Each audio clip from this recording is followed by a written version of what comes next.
My hero Harsha Sai గారు.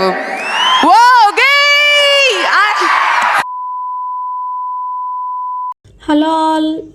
ఈ మధ్య సెలబ్రిటీస్ మీద రేప్ కేసెస్ ఎక్కువగా అవుతున్నాయి.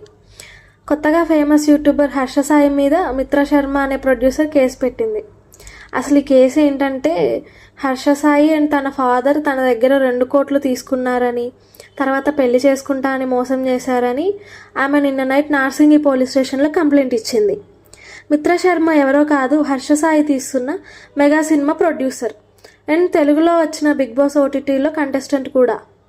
తనకి మత్తుమందు ఇచ్చి వీడియోస్ తీసి హర్ష సాయి బ్లాక్మెయిల్ చేశాడని, బయటికి చెప్తే వీడియోస్ రిలీజ్ చేస్తా అని భయపెట్టాడని తను కేసు ఫైల్ చేసింది. అయితే దీనికి రిప్లైగా హర్ష సాయి, అలాంటి మిస్లీడ్ చేసే వాళ్ళని నమ్మకండి, వాళ్ళు మనీ కోసమే ఇదంతా చేస్తున్నారు అని తన ఇన్స్టాగ్రామ్లో స్టోరీ పెట్టారు. అయితే ఇప్పుడు హర్ష సాయి మిత్ర శర్మ మాట్లాడుకున్న కాల్ రికార్డింగ్స్ లీక్ అయ్యాయి. దాంట్లో మిత్ర శర్మ హర్ష సాయిని పెళ్లి చేసుకోమని బతిమలాడినట్టుగా కనిపిస్తుంది. ఒకవేళ నాకు తప్పు ఆలోచనలు ఉన్నాయి అనుకుంటే, అది నేను నీకు హానికరంగా ఉంటాను అనుకుంటే, అమ్మ గుర్తుపెట్టుకో, ఒక్కడవతలోని బావిలో తోయడానికి పడిపోతే దానికన్నా పెద్ద మూర్ఖుడు ఎక్కడ ఉంటాడు. ఈ రికార్డింగ్స్ ని హర్ష సాయి రిలీజ్ చేశాడు.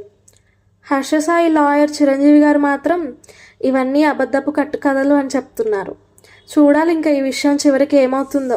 ఈ వీడియో మీకు ఇన్ఫర్మేటివ్గా అనిపిస్తే సబ్స్క్రైబ్ చేసుకోండి. Thank you.